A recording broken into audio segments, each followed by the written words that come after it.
Hello. Well, today we're going to talk about op op op amps, operational amps. So, if you have studied transistors like BJTs and all that stuff, you probably by now have figured out that it's pretty complicated. I mean, it's pretty tedious. But don't get discouraged, because with op amps, even though it looks more complicated, it's actually much easier. So let's dig into the op amps. So how does that work? So the op amp looks like this. I mean, in terms of schematics,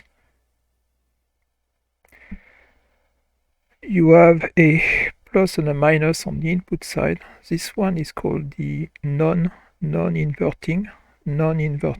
So plus is the non-inverting. Non-inverting. Minus is the inverting. And it's very easy to know. It's very easy to figure out why it's called that way. So let's look at first the let's ground the inverting side, and let's put like a signal, some kind of signal on the plus side. So the signal is going to look like this. It's going to be like a sine, then it's going to be like this, then it's going to go this way, then it's going to go that way. I have these flat parts just to show the behavior. It doesn't mean anything really. So this is the V plus, the non-inverting input. So this is V plus, V minus. In our case, V minus is the ground, so it's 0. And we put the signal on the V plus. The signal is here. Okay, whatever our signal is, this signal. Then you have a positive power supply and negative power supply. So you have a plus Vs and a minus Vs. They don't have to be the same, but and the output is here. So in this particular case, what's the output? It's very interesting. So whenever basically the op amp he likes is two inputs to be the same. When they are not the same, it does something. So in this case, when the V plus is positive, strictly positive,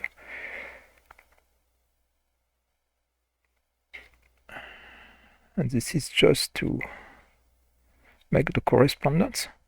So when it's positive, the output is saturated. So this is V out. And this value is plus Vs. And you have minus Vs here. So it saturates. So it's here. When V plus is 0, it goes to 0. And then when V plus is negative, it saturates in the other direction.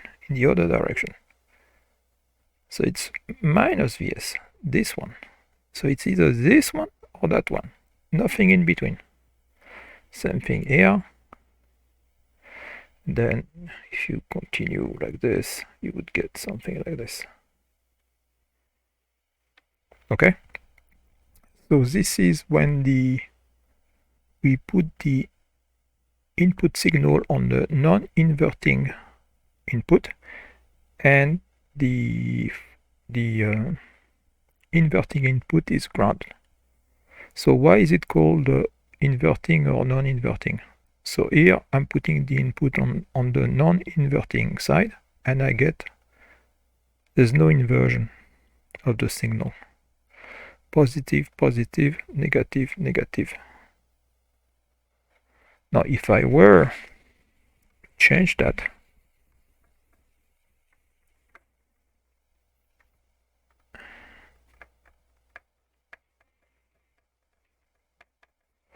So V plus, V minus, and this one I ground it, and this is my signal. I would get something like this. Same signal as before. Okay, so this is the V in. So this is the inverting input port. Okay, so the V out is gonna be inverted, so it's gonna look like this. Okay.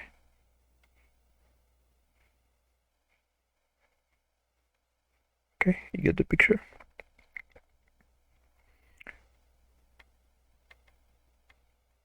So here you're positive, but on the output you're negative, so it's inverted. Okay, but it's the same idea. It's the same idea. Whenever there's the difference between the two inputs in terms of voltage, the op-amp saturates. So that's the behavior. Okay, so let's move on. Okay, so let's do some math. Very little math actually. The theory actually. So again, this is my op-amp. So I'm gonna put the plus here and minus. So this is the non-inverting, this is the inverting input, and you always have a VS. One is plus, one is minus, so plus minus output here. So the V out is equal, that's the definition, A0. This is called the open loop voltage gain of the op-amp times the difference between the two inputs. So V plus minus V minus. Okay, so V out equal A0 times V plus minus V minus. So there are a few rules. Rule 1. For an ideal op-amp, A0 is very large, infinity. For a real op-amp, it's very large, like 1,000, 10,000, whatever. So it's very large. Rule number 2. Okay, so the input impedance. So let's redraw that thing. Again, plus, minus. So non-inverting input, inverting input. I'm not going to draw the voltage sources anymore. But here you have a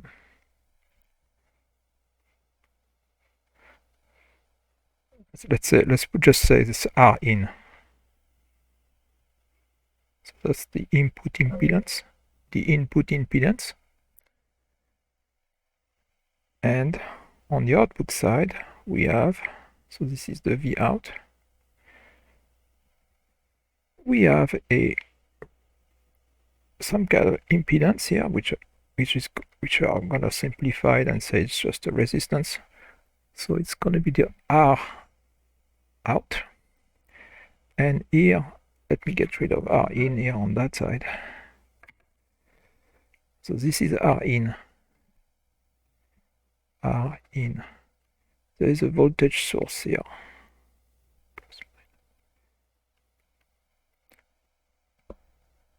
So and that voltage source is the V out, and this is, so V out equal A0 times V plus minus V minus.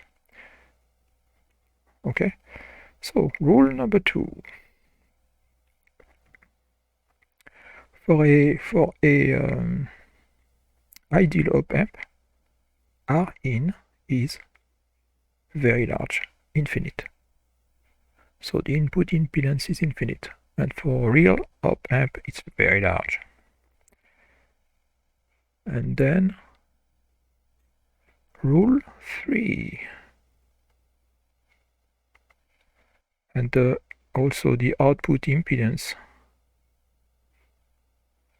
for ideal op-amp is 0, And the rule 3 is there's no current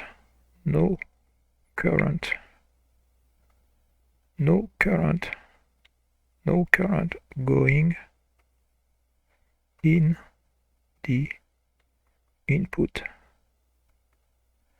terminals.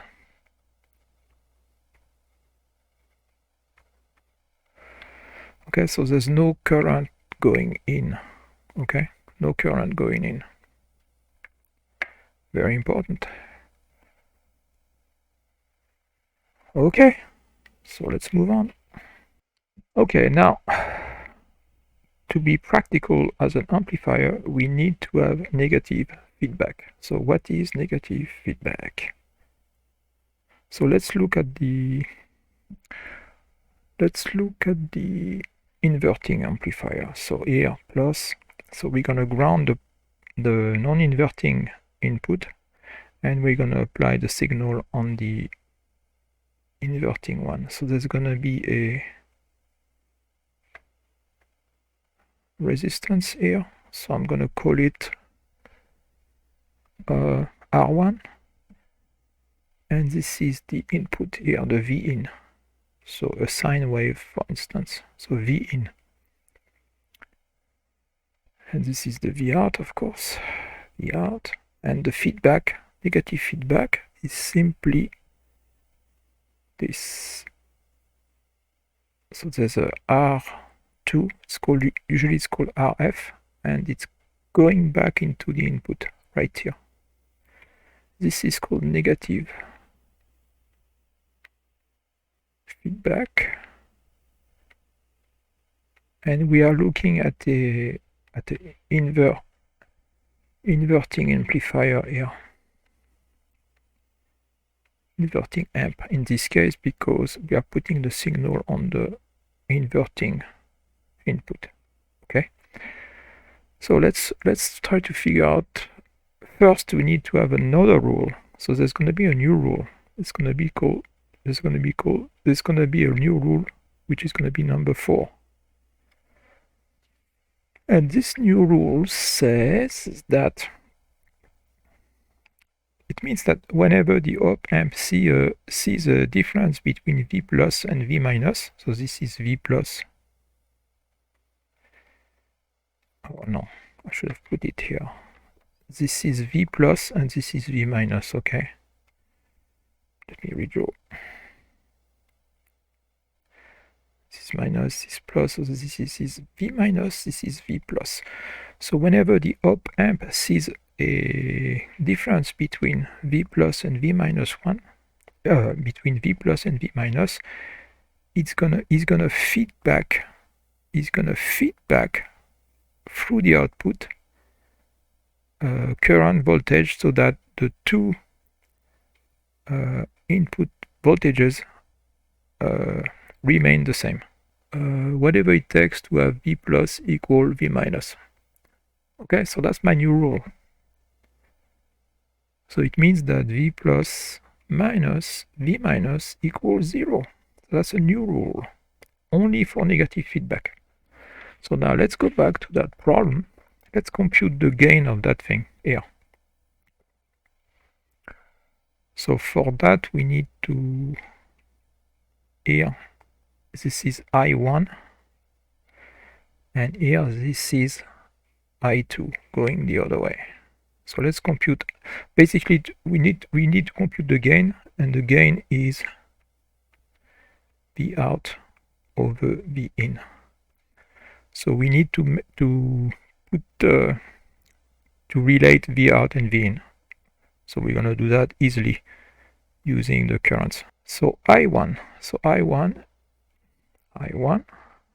we just need to look at the voltage here. So equal V in minus the voltage here, which is V minus, and it's divided by R1.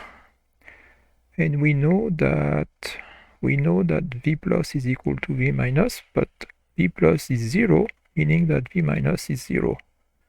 So it's just equal to V in over R1.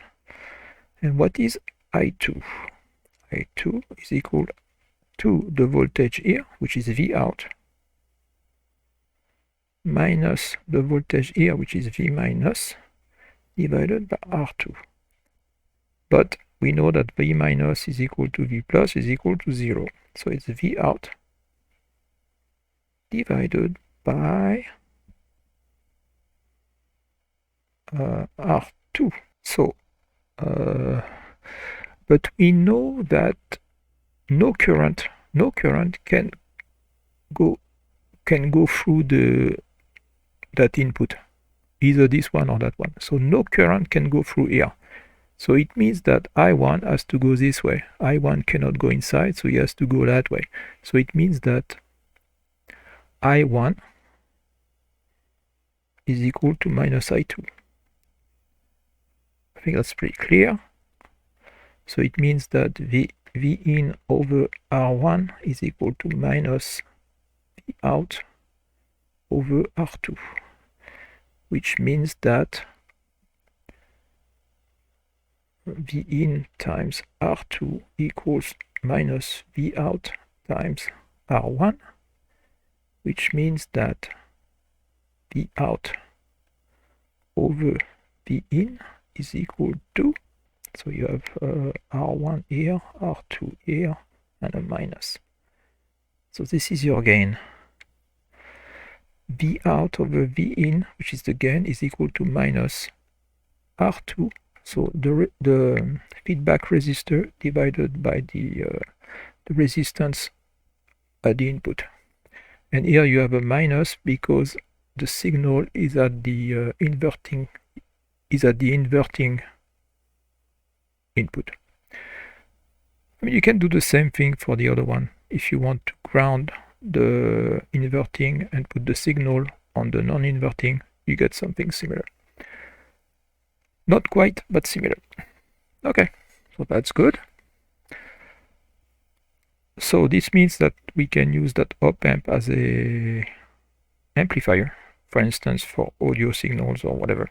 Okay, maybe let's talk about the powering op-amps, because we have, so you have a plus, a minus, again non-inverting, inverting inputs, and you have here a Vs, a plus Vs and a minus Vs, and then the output. How do you get that supply, that power supply? Well, to get that dual supply, a positive and a negative, you can do several things. One way to do it, 2 batteries. Okay, you have 2 batteries, let's say 9 volts. So 9 volt, 9 volt. This is going to be ground. So here you're going to have plus 9, and here you're going to have minus 9. That's one way to do it, but you have to use 2 batteries, so not the greatest. Another way is to use a voltage divider. You have a voltage divider here. Okay, so you have a R1, R2. Same value, R2 equal R1. Don't have to be too fancy about it. So let's say you have 9 volt here, so here you're going to have 4.5. This one, you're going to make it ground, so that's going to be your 0. And this side is going to be your minus 4.5. Okay, so that's one way to do it. It's not ideal, to be honest.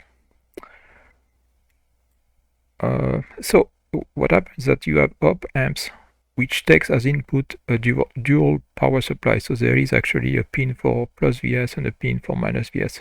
But there are others where you only have one pin, and it takes one power supply. So it takes only like a plus 9 volts, like the LM386 is a good example. So for instance, the 741, it's going to take 2 power inputs. So there's a plus Vs and a minus Vs, which is not ideal, as I said. So, but some op-amps, they don't have that. You just have one power input.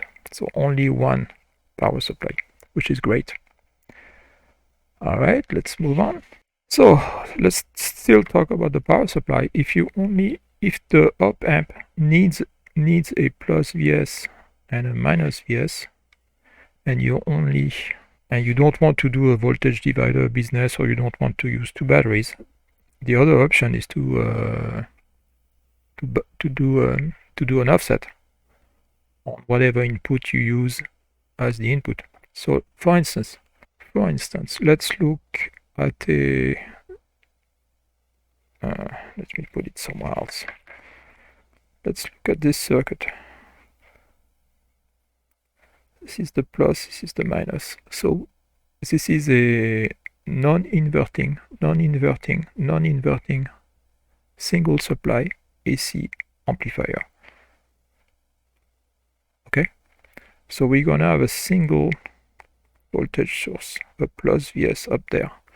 So what you do is that you do a voltage divider here. So you put a R1 here, and here you put the R2 going to ground. So R2 equal R1. That way you have a, so if Vs for instance is 9 volt, here you're gonna have 4.5. Okay, so that's your offset, 4.5. And then here, of course, you're probably gonna have a capacitor, and then your input is here. So again, this is a non-inverting. So it goes to the non-inverting input of the op-amp. And then you have the rest of the circuit. I can draw it. Resistor here, capacitor here, ground, output, and this is your feedback here. So the feedback goes here. Okay, and this is your output. Okay. Basically, what happens is that if you don't do it this way, let's say you do it with plus Vs minus Vs.